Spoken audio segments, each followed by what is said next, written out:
27 pilotos dos Marines estavam de pé no calor tropical de uma pista de terra batida chamada Munda, na ilha de Nova Geórgia, nas Ilhas Salomão.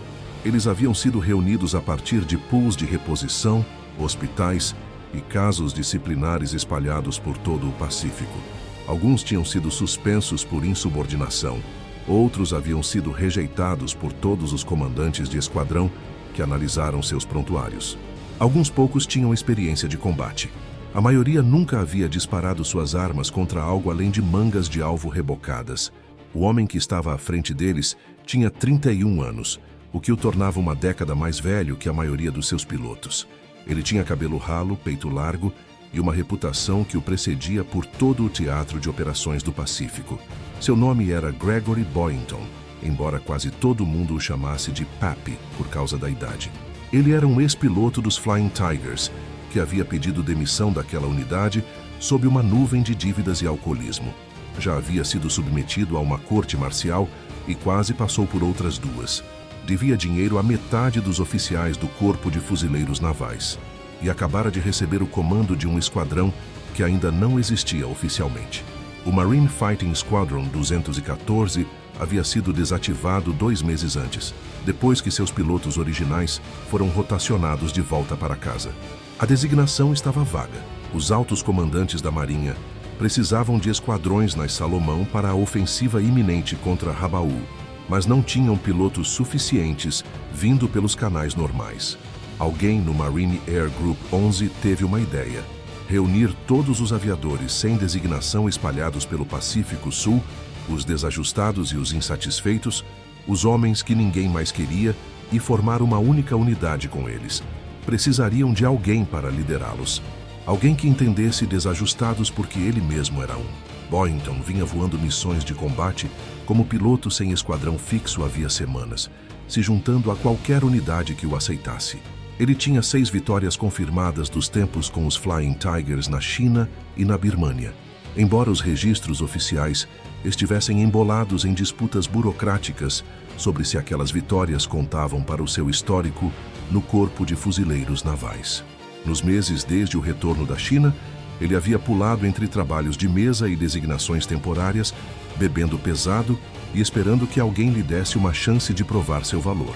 A chance veio na forma de uma tarefa impossível. Ele teria menos de 4 semanas para pegar 27 estranhos, a maioria dos quais nunca havia voado junto, e transformá-los em um esquadrão de caças pronto para o combate. Eles voariam o F-4U Corsair, uma aeronave tão difícil de pilotar que a Marinha inicialmente a rejeitou para operações em porta-aviões. O Corsair tinha envergadura de 12,5 metros, um motor de 2.000 cavalos e uma abordagem de pouso que matava pilotos inexperientes com uma regularidade assustadora. Seu nariz longo bloqueava a visibilidade frontal na decolagem e no pouso. A asa esquerda tinha tendência a estolar antes da direita, jogando a aeronave em um giro mortal se o piloto não tomasse cuidado. O esquadrão precisava de um nome. Boynton sugeriu Boynton's Bastards, os bastardos de Boynton, que capturava tanto a sua personalidade quanto a natureza dos desajustados que ele reuniu. O setor de relações públicas do Corpo de Fuzileiros Navais rejeitou imediatamente. O nome era impronunciável em jornais, não podia ser transmitido no rádio e não era adequado à imagem que o corpo queria projetar. Alguém sugeriu Black Sheep, ovelhas negras, uma referência aos excluídos e rejeitados que formavam a unidade. Boynton aceitou. Nasceu o Esquadrão Black Sheep.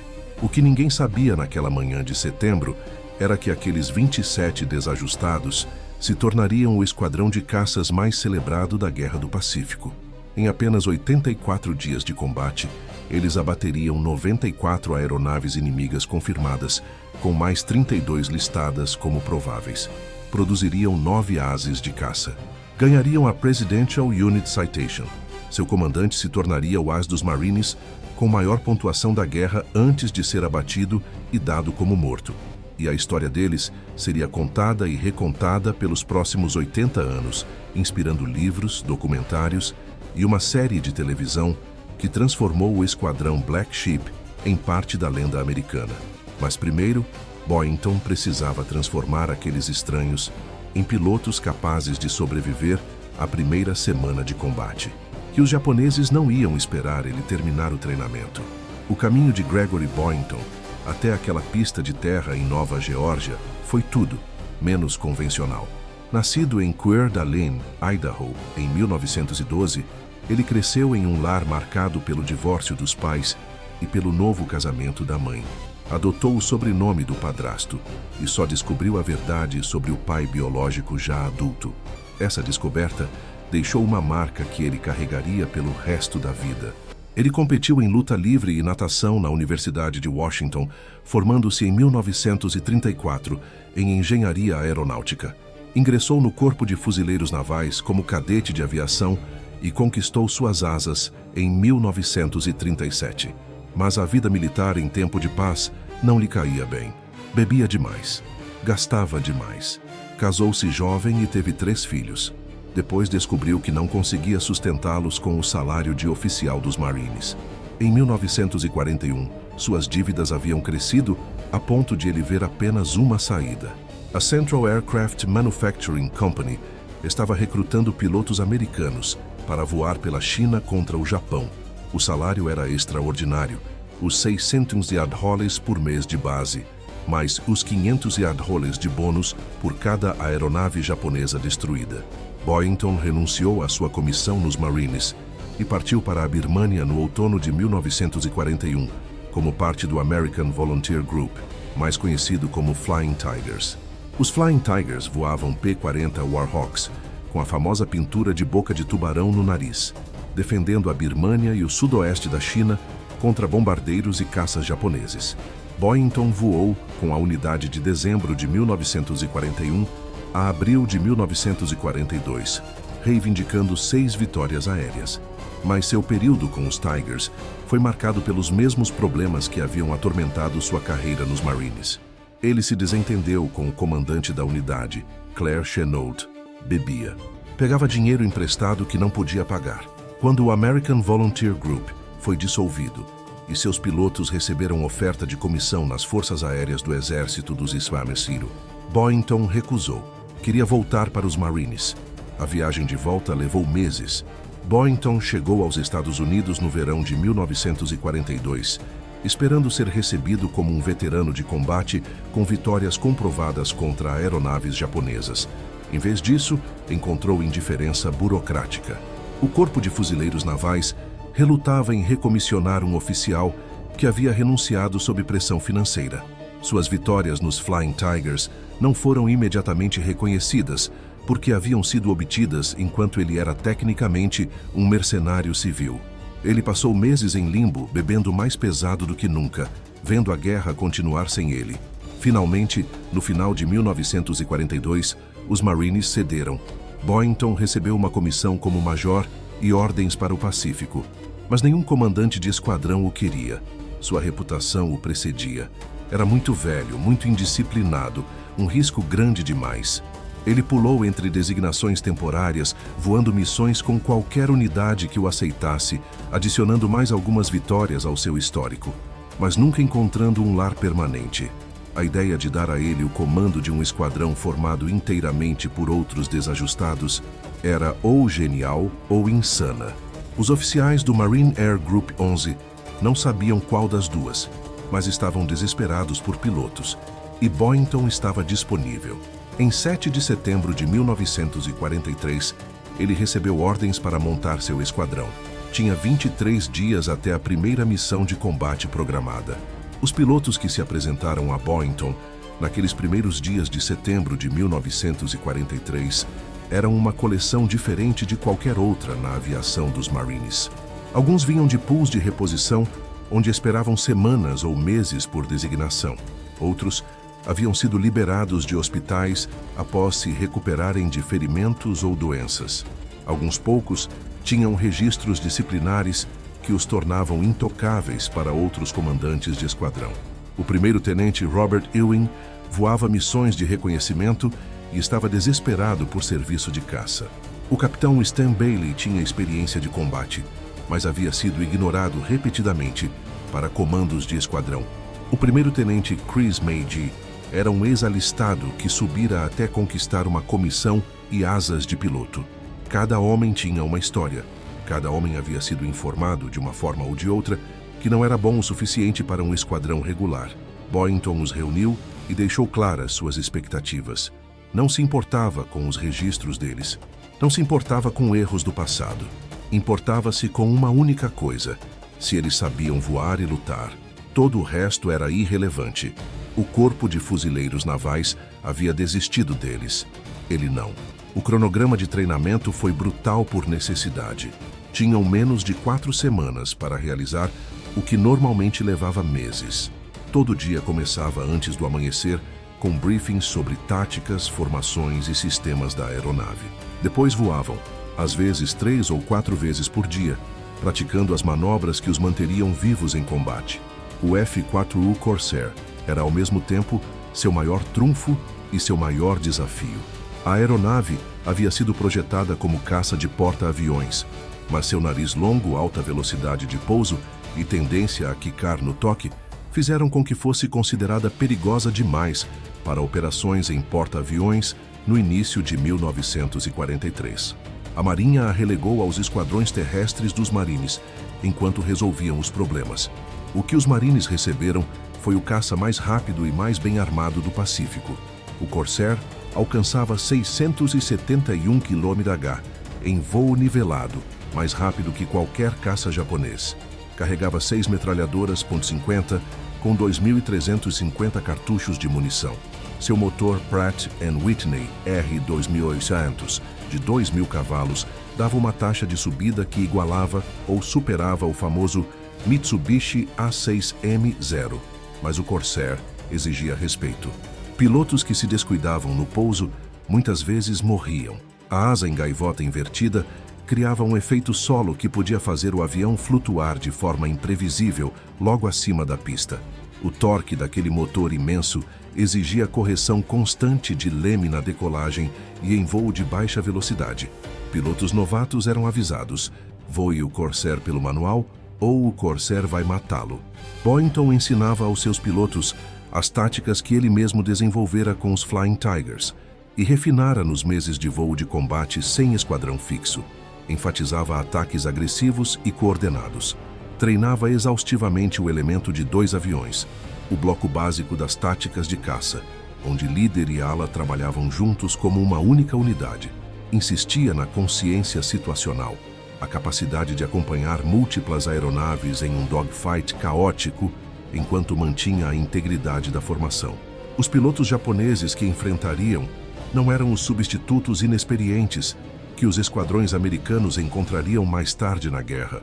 Em setembro de 1943, os grupos aéreos defendendo Rabaul e as Salomão Superiores ainda incluíam veteranos de Pearl Harbor, da campanha das Índias Orientais Holandesas e das primeiras batalhas por Guadalcanal. Eram oponentes habilidosos e determinados, voando aeronaves que, embora mais lentas que o Corsair, podiam superar qualquer caça americano em um dogfight de curta distância. A resposta de Boynton era simples: nunca lute nos termos japoneses. Use a velocidade e a capacidade de mergulho do Corsair para atacar de cima. Faça uma passagem, acerte forte e continue se movendo. Nunca tente virar com um 0. Nunca se deixe ficar lento. Se um piloto japonês colar na sua cauda, seu ala está lá para limpá-lo. Se seu ala estiver em apuros, você está lá para ajudá-lo. O voo era uma unidade. Glória individual era irrelevante se custasse a vida dos companheiros de esquadrão. No início de setembro, os Black Sheep já haviam voado horas suficientes juntos para se moverem em coordenação razoável. Não eram polidos, não eram um produto acabado, mas o tempo havia acabado. A ofensiva contra Rabaul estava acelerando, e todo esquadrão que pudesse voar era necessário na linha de frente. Em 16 de setembro de 1943, o VMF-214 voou sua primeira missão de combate. 16 Corsairs decolaram de Munda para escoltar bombardeiros atacando o campo japonês em Balali. Para a maioria dos Black Sheep, era a primeira vez em combate. Para Boynton, era a chance de provar que sua coleção de desajustados sabia lutar. Os japoneses subiram para enfrentá-los. Zeros da guarnição de Rabaul escalaram para interceptar a formação de bombardeiros, e os Black Sheep mergulharam para engajar. No caos que se seguiu, o esquadrão reivindicou suas primeiras vitórias. 5 caças japoneses caíram, incluindo um creditado ao próprio Boynton. Os bombardeiros completaram a missão e voltaram em segurança. Os Black Sheep não perderam ninguém. Foi um começo pequeno, mas suficiente. Os desajustados haviam provado que sabiam lutar. Agora precisavam provar que podiam continuar lutando dia após dia, missão após missão, contra um inimigo longe de estar derrotado. Os 3 meses seguintes os testariam de formas que nenhum deles poderia imaginar. A campanha das Ilhas Salomão no outono de 1943 foi uma das batalhas aéreas mais intensas da Guerra do Pacífico. Os japoneses haviam transformado Rabaul, na ilha de Nova Bretanha, na base aérea mais fortemente defendida do Pacífico Sul. 5 campos cercavam o porto, abrigando mais de 300 aeronaves no pico. A estratégia americana era neutralizar Rabaul por meio de ataques aéreos contínuos, em vez de tentar uma invasão anfíbia custosa. Isso significava missões diárias para os esquadrões de caças baseados nas Salomão, escoltas protegendo bombardeiros, varreduras de caças destinadas a atrair aeronaves japonesas para o combate, ataques contra navios e instalações inimigas. As distâncias eram enormes. Uma ida e volta a Rabaul a partir de Munda cobria quase 960 quilômetros, levando o alcance do Corsair ao limite. Pilotos que caíam em território inimigo tinham pouca esperança de resgate. O VMF-214 voava para dentro desse moedor de carne dia após dia. O esquadrão alternava entre 2 bases avançadas, Munda e depois Vela La Vela, lançando missões sempre que o tempo permitia. Alguns dias voavam 2 vezes. A tensão física e mental era imensa. Pilotos que sobreviviam ao combate ainda enfrentavam a ameaça constante de falha mecânica, erro de navegação e o clima tropical sempre presente que podia imobilizar um esquadrão ou dispersar uma formação sem aviso. Boynton liderava na frente. Voava toda a missão que podia, posicionando-se à cabeça da formação, onde a ação era mais quente. Suas vitórias se acumulavam. 1 no final de setembro, 2 no início de outubro, depois 3 em um único engajamento em 17 de outubro. Ele provava seu ponto a cada missão. Idade e reputação não significavam nada se você soubesse voar e lutar. Os outros Black Sheep também se provavam. O capitão Stan Bailey marcou sua primeira vitória em 23 de setembro e adicionou mais 2 nas semanas seguintes. O primeiro-tenente Robert Ewing abateu 3 zeros em uma única missão, escoltando bombardeiros para Kahili. Chris Magee, o ex-alistado, emergiu como um dos pilotos mais letais do esquadrão, acumulando vitórias com uma precisão que desmentia seu caminho não convencional até o cockpit. Mas o sucesso tinha um preço. Os Black Sheep perderam seu primeiro piloto em 15 de outubro de 1943, quando o segundo-tenente Robert Bragdon foi abatido durante uma missão para Rabaul. Sua perda atingiu o esquadrão duramente. Haviam treinado juntos, voado juntos, aprendido a confiar uns nos outros no caos do combate. Agora um dos seus estava gone, e não havia tempo para luto. Outra missão estava marcada para a manhã seguinte. O ritmo nunca diminuía. Outubro virou novembro, e os Black Sheep continuaram voando. Mais vitórias se acumulavam. Mais pilotos alcançavam o status de as. 5 vitórias confirmadas qualificavam para essa designação de elite. A reputação do esquadrão crescia. Já não eram a coleção de desajustados que ninguém queria. Eram uma das unidades de caça mais eficazes do Pacífico Sul. O próprio Boynton se aproximava de uma marca histórica. Seu total combinado dos Flying Tigers e do VMF-214 subia para perto de 20 vitórias. O recorde dos Marines era detido pelo capitão Joe Foss, com 26 vitórias na campanha de Guadalcanal. Quebrar esse recorde havia se tornado a obsessão pessoal de Boynton. Não era só por glória, era por provar de uma vez por todas que o corpo de fuzileiros navais estava errado ao duvidar dele.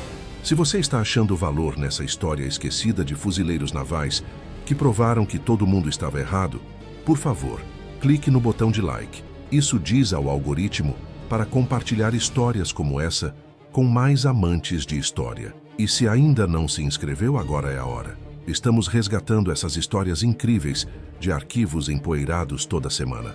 Voltando a Boyington e aos Black Sheep, 17 de dezembro de 1943 começou como qualquer outro dia de missão para o VMF 214. O alvo era Rabaul, especificamente uma varredura de caças destinada a atrair aeronaves japonesas para o combate e destruí-las antes que pudessem interceptar um ataque de bombardeiros que se aproximava. Boyington lideraria a missão com 24 Corsairs, a maior formação de caças que os Black Sheep já haviam montado. O tempo estava claro, enquanto a formação subia para a altitude de cruzeiro. Abaixo deles, o Mar das Salomão se estendia infinitamente, pontuado por ilhas que se tornaram marcos familiares após 3 meses de combate. À frente ficava Rabaul, com seu aglomerado de campos de aviação e sua guarnição de caças japoneses esperando para defendê-los. O que aconteceu em seguida se tornaria um dos episódios mais famosos da história dos Black Sheep, embora os detalhes tenham sido debatidos por historiadores desde então. De acordo com relatos que circularam após a guerra, Boyington transmitiu um desafio pela frequência de rádio japonesa enquanto sua formação se aproximava de Rabaul.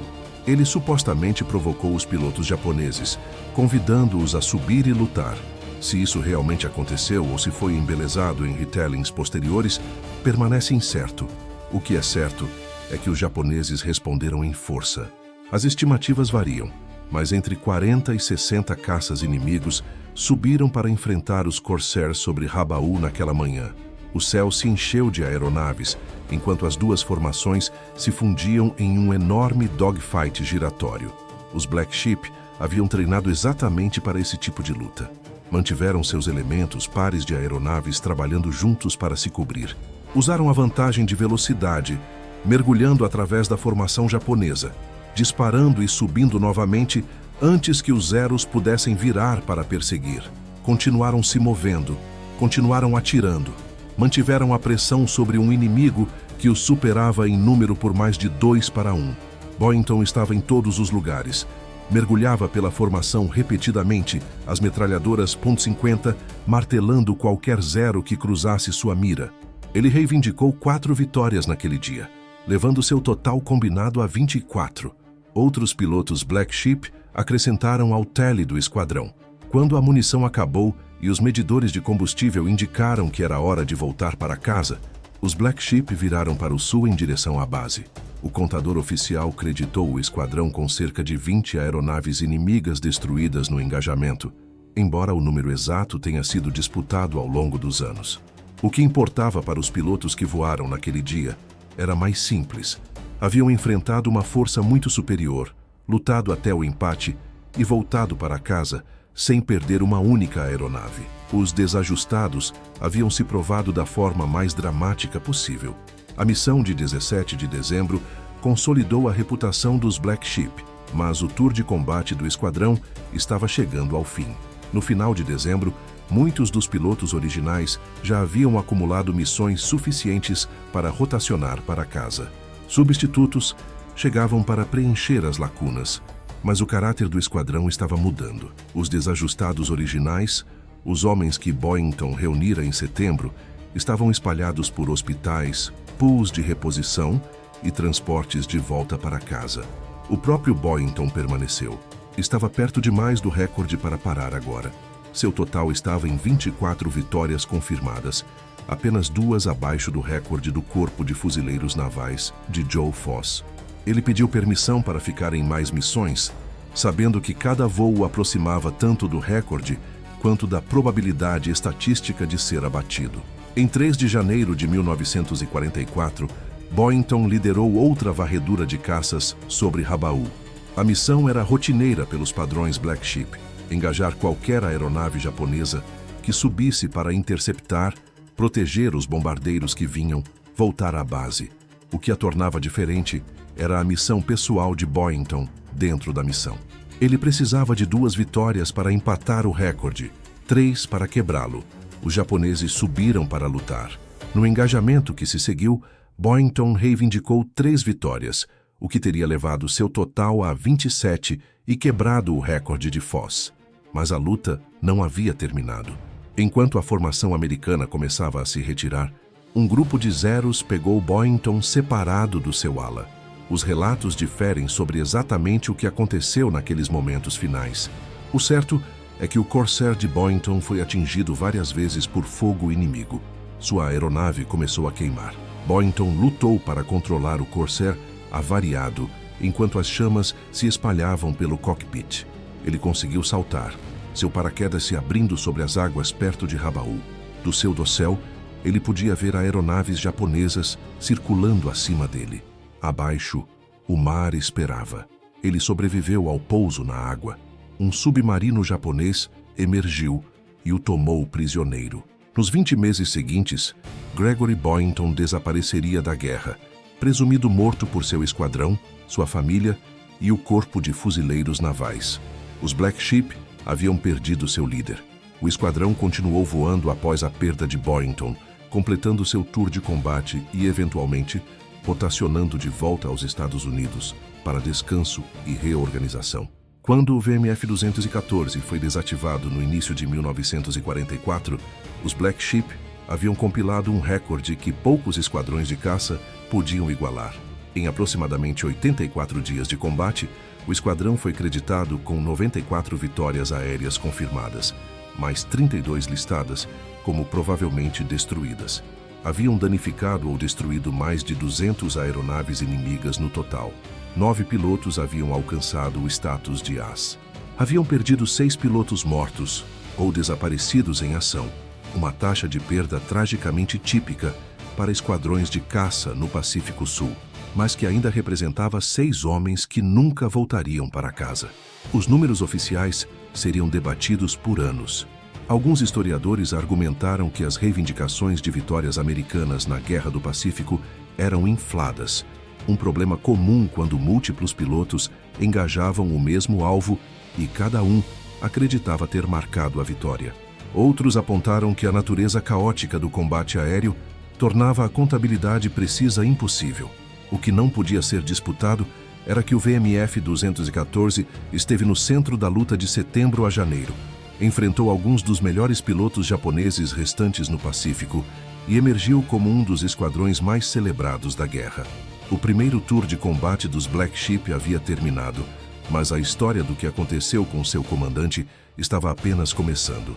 Gregory Boynton passou 20 meses como prisioneiro de guerra. Foi mantido em vários campos no Japão, suportando espancamentos, fome e a incerteza constante de se sobreviveria até o fim da guerra.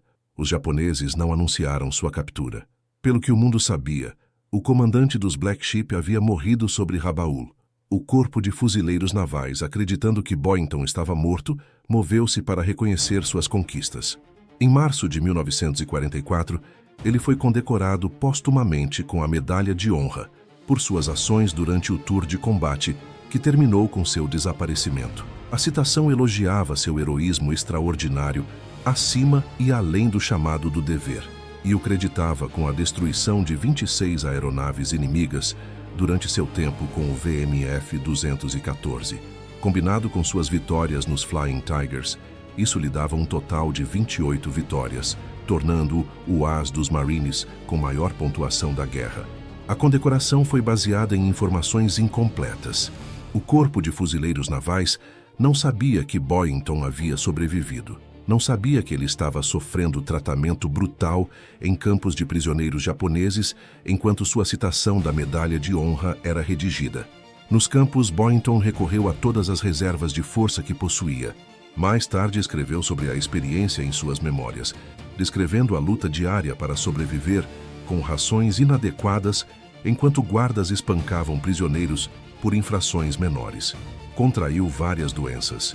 Perdeu peso até quase não ser reconhecível como o comandante de esquadrão de peito largo que liderara os Black Sheep, mas se recusou a morrer. A guerra terminou em agosto de 1945.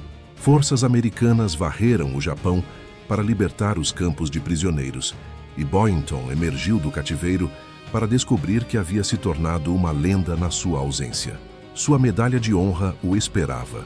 As façanhas dos Black Sheep haviam sido amplamente divulgadas durante a guerra. Ele era, pelo que o público americano sabia, um genuíno herói de guerra. A volta para casa foi ao mesmo tempo triunfal e complicada.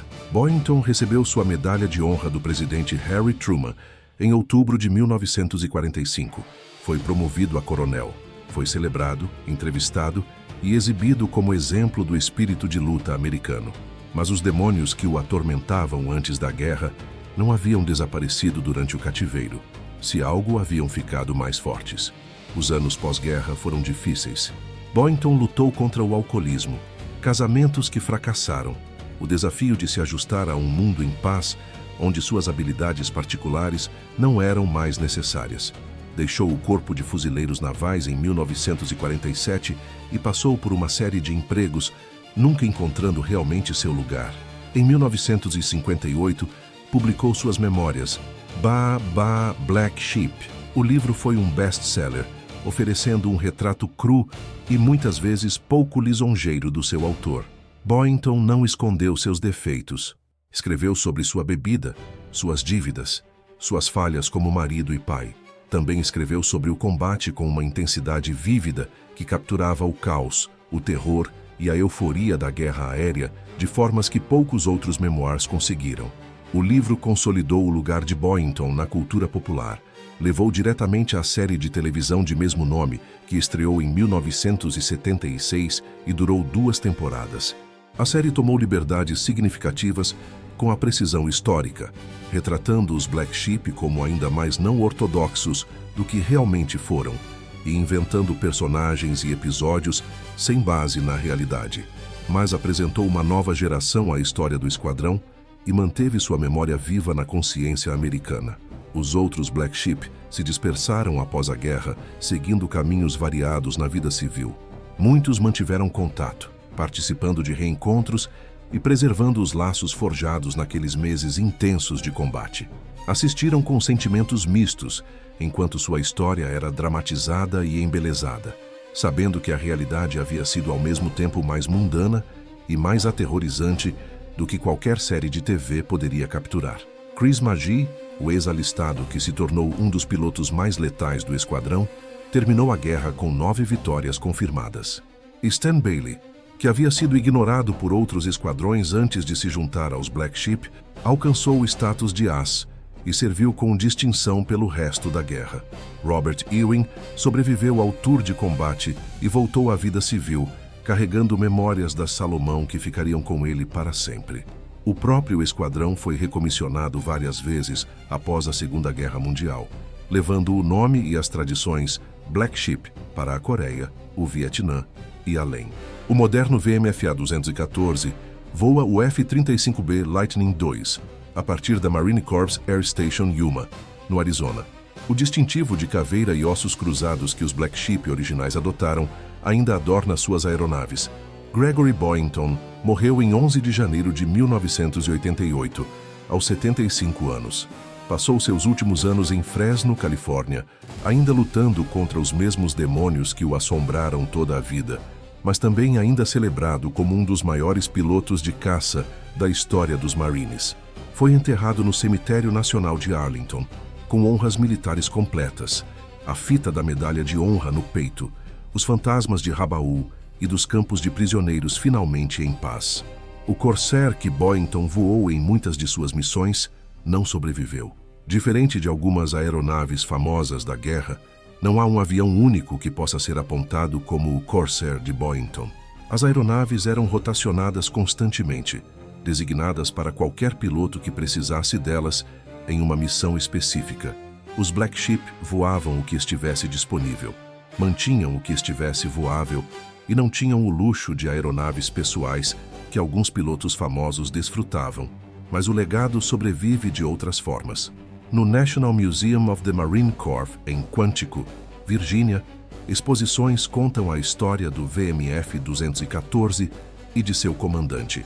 A medalha de honra de Boynton é guardada em confiança, um testemunho da coragem que a conquistou e da controvérsia que cercou seu destinatário. Fotografias mostram os jovens pilotos que se reuniram naquela pista de terra em setembro de 1943, seus rostos não traindo nada do que estava por vir. Os Black Sheep provaram algo importante naqueles 84 dias de combate. Provaram que desajustados podiam lutar. Provaram que homens que o sistema rejeitara podiam se unir, confiar uns nos outros e realizar coisas extraordinárias. provaram que coragem e habilidade importavam mais que polimento e protocolo. O próprio Boynton resumiu melhor em suas memórias. Escreveu que os Black Sheep não eram heróis. Eram apenas homens que receberam uma tarefa e a cumpriram. Voaram e lutaram, e alguns deles morreram. Os que sobreviveram carregaram as memórias pelo resto da vida.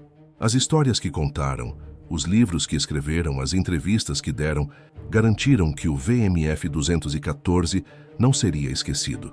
80 anos após aqueles meses desesperados nas Salomão, os Black Sheep ainda inspiram. Sua história ressoa porque fala de algo fundamental sobre o espírito humano. Diz que seu passado não define você. Diz que segundas chances valem a pena lutar por elas. Diz que um grupo de excluídos, liderado por um homem que o sistema havia descartado, pode mudar a história. Da próxima vez que alguém disser que certas pessoas não são boas o suficiente, que não pertencem, que nunca vão chegar a lugar algum, lembre-se dos Black Sheep. Lembre-se do esquadrão que ninguém queria. Lembre-se do que eles conquistaram quando alguém finalmente lhes deu uma chance. Se essa história te tocou, por favor, clique no botão de like. Cada like diz ao algoritmo para compartilhar essa história com mais pessoas que precisam ouvi-la. Se inscreva se ainda não o fez e ative as notificações para nunca perder outra história esquecida. Deixe um comentário e conte de onde você está assistindo. Estados Unidos, Reino Unido, Austrália, Nova Zelândia? Nossa comunidade abrange o mundo todo, unida pela crença de que essas histórias merecem ser lembradas. Se alguém da sua família serviu no Pacífico, queremos saber. A história de cada veterano importa. Cada memória preservada é uma vitória contra o tempo e o esquecimento. Obrigado por assistir, obrigado por lembrar e obrigado por garantir que Gregory Boynton e o esquadrão Black Sheep nunca serão esquecidos. Chamavam-nos de desajustados, chamavam-nos de bastardos, chamavam-nos de rejeitados e descartados, homens que ninguém queria. A história os chama de heróis.